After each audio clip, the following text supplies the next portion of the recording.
Tyrod Taylor is going to be the starter. Okay. He did not play because of an adverse reaction to an injection he got in his chest, a painkiller, and he elaborated on why he's sticking with Tyrod and not Justin Herbert. Don't get me wrong. I thought what Justin did was I thought he came in and gave us a chance to win. But there's a lot that you don't know. There's a lot that we didn't get done with Justin on the field yesterday. Mm-hmm. He's a backup for a reason. He's a rookie, and there's a lot that he needs to learn about this game. Wow. I mean, I get it. Okay, no, I read it on Twitter. That's the first that I'm hearing it from his mouth. And he had the Chiefs beat. Pretty much. It comes across as harsh. Certainly in when you see it in print on your Twitter feed, and he did put in the caveat of he did a lot of good things. The kid found out. Like, how many times have we seen somebody drafted in the top 10 get a start earlier than expected? We've seen it. It's happened, right? Or injected into a game before we expected it.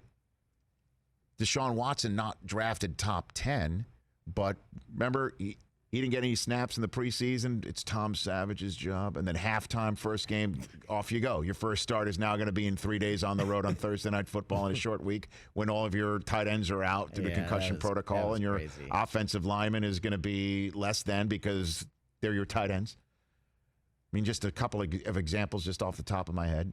I don't recall in my 18 years of doing this that the opportunity comes literally after the coin toss last second because your quarterback, who's been announced as starting, had an adverse reaction to a shot he'd received just before the game.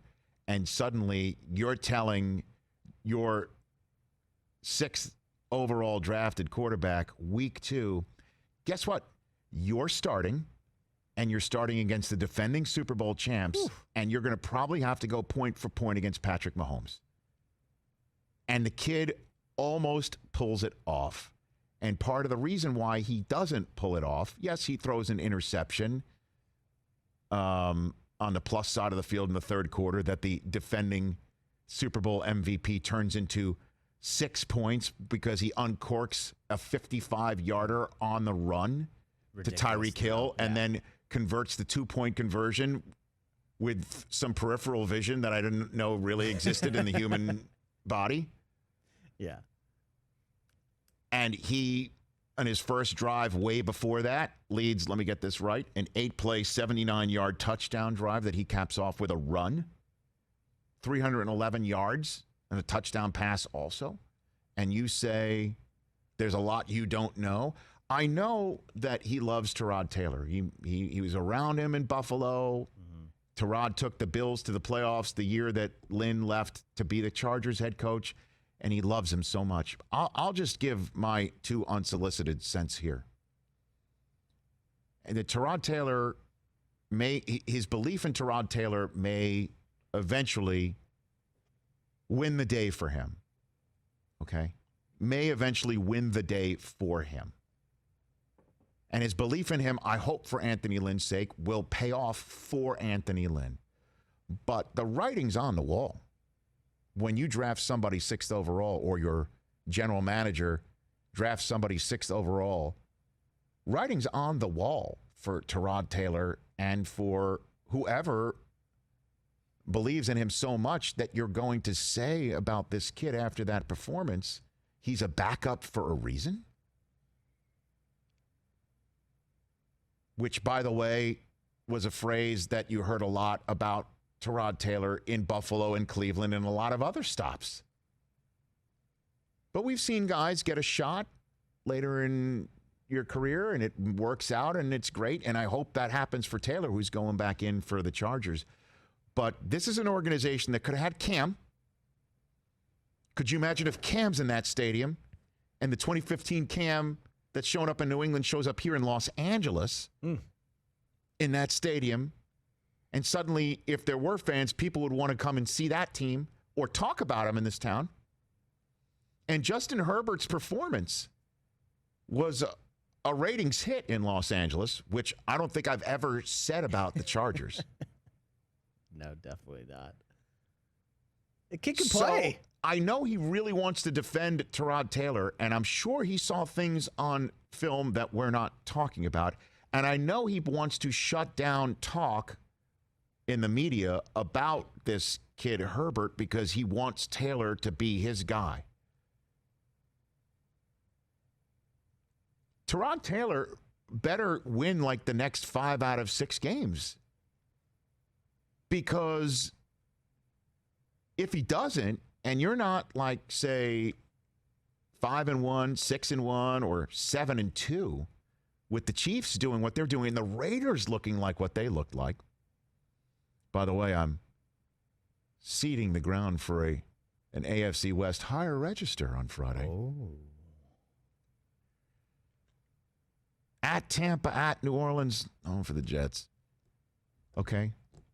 Let's say Tua's out there winging around week 7 and beats your Chargers while you're Tyrod Tayloring with your kid that you took after Tua nailed to the bench because your coach believes in Taylor.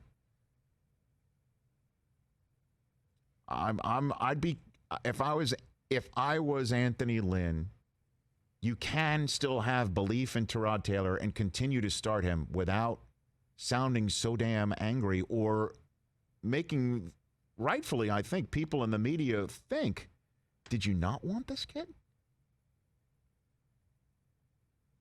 I think what Herbert did on Sunday was so impressive. He Found didn't out even know minutes he was before. starting. So think about it. He didn't have any prep time as the starting quarterback. 5 minutes before the game, hey, you're starting. Against Tyrod, the Chiefs and Patrick Mahomes. and then goes out and throws for 300 yards. Right. Ran for a score also, and nearly had this team beat. And if Anthony Lynn would have went for it on 4th down in overtime, they could have won the game. I know. He was also in the middle of his own,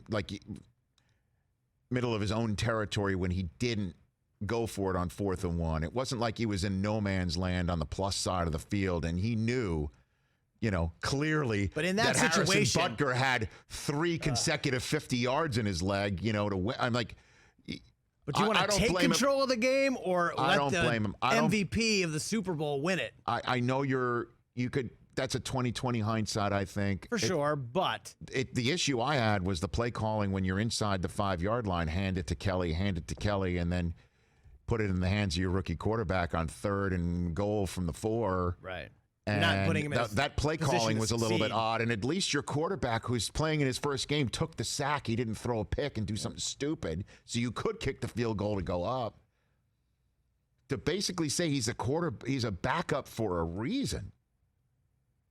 That game really something. That game man. was winnable with a guy who didn't I know. know he was going to play. We'll see how it plays out. But when your general manager chooses somebody that high up in the draft and he's pressed into service against the defending Super Bowl champs and acquits himself to the eye test that well, doesn't matter what the All-22 says, you could say Tyrod's still the guy without coming across as harsh as you sound about your backup. My 2 cents. Hey, you watched all the way to the end. Thanks for that. Watch more right here.